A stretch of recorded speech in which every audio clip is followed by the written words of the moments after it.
मसला क्या है? कोई एक मसला? मेरा घर तो मसलों की मार्केट बन गया है। हाय 15 साल से इस बंदे को समझा रही हूँ कि जमाना बदल गया है, मगर ये बंदा ये नहीं बदला। ओह फराह, अभी थोड़े दिन पहले इसी बात पर लड़ाई हुई थी कि आप बहुत बदल गए हैं।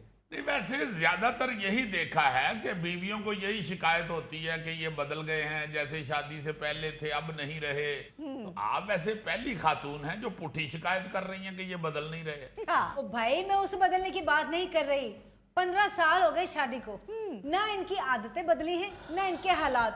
हाय पता नहीं मैंने ऐसा कौन सा गुनाह किया है जिसकी सजा मुझे ये बहादुर अली की सूरत में मिली है। ओह बहादुर अली?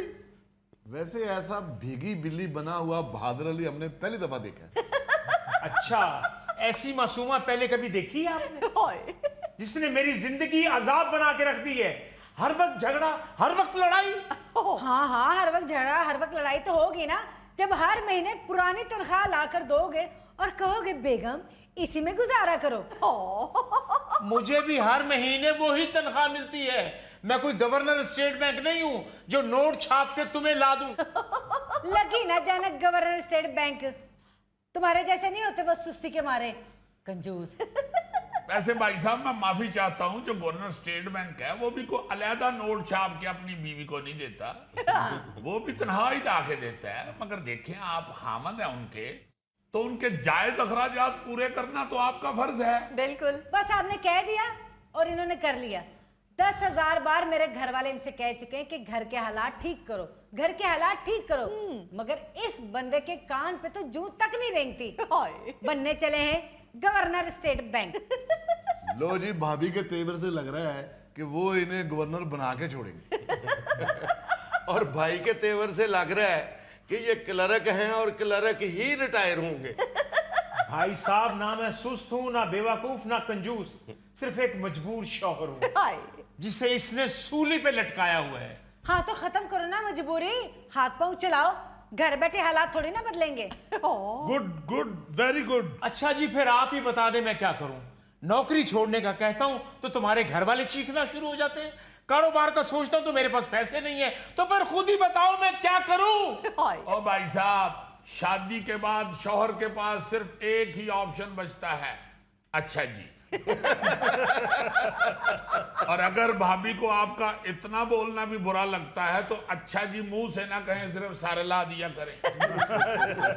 सर तो ये बहुत हिलाते हैं जब मैं खर्चा मांगती हूँ, ऊपर से नीचे नहीं, दाएं से बाएं।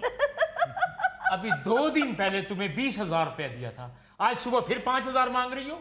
हाँ तो 20,000 लिया था मैंने, पीछे अपने घर वालों को नहीं भेजा, तुम्हारे सामने ग्रोसरी का सामान लेकर आई हूँ।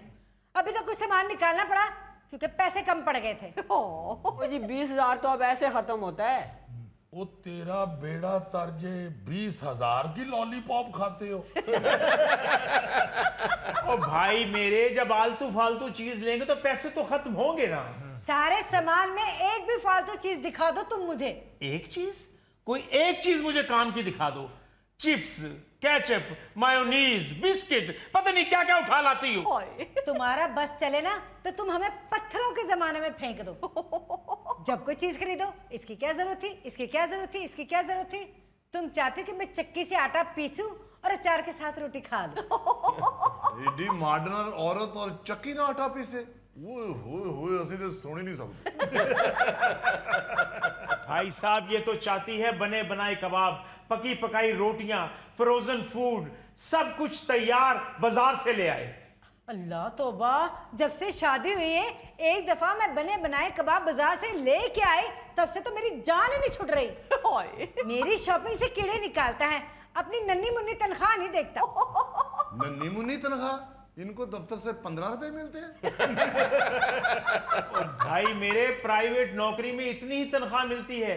मेरे 2 कलीग कभी फारिग हुए हैं तो दर बदर फिर रहे हैं, नौकरी नहीं मिल रही। हाय तो जब भी बात करो तो दोस्तों की मिसालें देने लग जाते हैं। ये नहीं सोचते कि 2-2 नौकरियां करनी चाहिए। मेरी जितनी भी सहेली है ना, सबके शौहर 2-2 नौकरियां करते हैं। मेरे भी जितने दोस्त हैं ना, उनकी बीवियां भी नौकरी करती हैं। मैंने तुम्हें कभी कहा है क्योंकि जो मैं नौकरी करता हूँ 6:30-7 बजे तो मैं फारिग होता हूँ, घर पहुंचते पहुंचते 8-8:30 बज जाते हैं, तो दूसरी नौकरी मैं किस टाइम करूंगा? ओए, ओ भाई, जब 6 बजे छुट्टी हो जाती है तो क्यों पहुंचते हो 7:30 बजे तक घर? क्यों खड़े हो जाते हो पान सिगरेट वाली दुकान पे? तुम्हारी शक्ल से लगता है कि तुम तंबाकू वाला पान खाते हो। यानी 1.5 घंटे में घर पहुंचते हैं मौसूफ, आप 3 पहियों वाली साइकिल पे दफ्तर जाते हैं। मैं कोई सुपरमैन नहीं हूं या स्पाइडरमैन नहीं हूं जो उड़कर घर पहुंच जाऊंगा। एक्सक्यूज मी, ये जो सुपरमैन और स्पाइडरमैन है ये बड़े स्मार्ट हैं, आपकी तरह चावलों के तोड़े जैसे नहीं है। जिन्होंने दूसरी नौकरी करनी होती है ना, वो शाम 7 से रात 11 बजे तक भी नौकरी कर लेते हैं। फिर तुमने गिला शुरू कर देना है कि तुम्हारे पास तो मेरे लिए टाइम ही नहीं है। ओ भाई, ये क्या फजूल एतराज कर रहे हो? गिला तो औरत करेगी हर 2 सूरत में। अगर घर बैठे रहोगे तो वो कहेगी सारा दिन सर पे सवार रहते हो, अगर लेट आओगे तो वो कहेगी कहाँ रहते हो, तुम्हारे पास तो मेरे लिए वक्त ही नहीं है। गिला हर सूरत में रहना है, बस तुम अपनी ड्यूटी दो मेरा भाई। ओ जी, मैं एक लफ्ज नहीं कहती इसे, मगर घर के मामलात तो ठीक करे। जब बिल दो, तुम बिजली बहुत खर्च करती हो, इतनी बिजली इस्तेमाल हो रही है, ये गैस का चूल्हा कितना जल रहा है, हर 2 दिन बाद कपड़े धोने वाली मशीन लगाने की क्या जरूरत है? मैं क्या करूं? भाई साहब, मैं तो सिर्फ इसे इतना कहता हूं कि जब कपड़े ज्यादा इकट्ठे हो जाए तो फिर वॉशिंग मशीन लगा लो। एक सूट के लिए वॉशिंग मशीन लगाना ये ठीक नहीं है। हाँ। फिर एक सूट पर वॉशिंग पाउडर इतना इस्तेमाल करना जिससे 20 सूट धुल जाए। वैसे भाई साहब, मैं आपको एक मशवरा दूं, आप दूसरी नौकरी कर ही लें। क्योंकि आप जितनी बारीकियां निकाल रहे हैं ना कामों में से, आपकी तबीयत माशाल्लाह कपति सास जैसी है। आप घर में रहेंगे तो लड़ाइयां होती रहेंगी, इसलिए मेरा ख्याल है कि आप रात को कोई 1:45 बजे घर आया करें। खैर, बैठे बीवी की बस खामियां नजर आती हैं, खर्चे नजर नहीं आते। मुझ जैसी बीवी चिराग लेकर भी ढूंढोगे ना तो ऐसी बीवी नहीं मिलेगी। हाँ, ढूंढे ना, बेशक, मेरा ख्याल है चिराग रगड़ के देख लें। आप ठीक कह रहे हैं, ऐसी चीजें चिराग रगड़ने से ही आती हैं। ओ भाई, किसी गलतफहमी में ना रहो, चिराग रगड़ने से मेरी जैसी चीजें भी आ जाती हैं। मर गया हूं इन लोगों के लिए काम कर करके। 3 साल हो गए मैंने अपने लिए कपड़े नहीं खरीदे।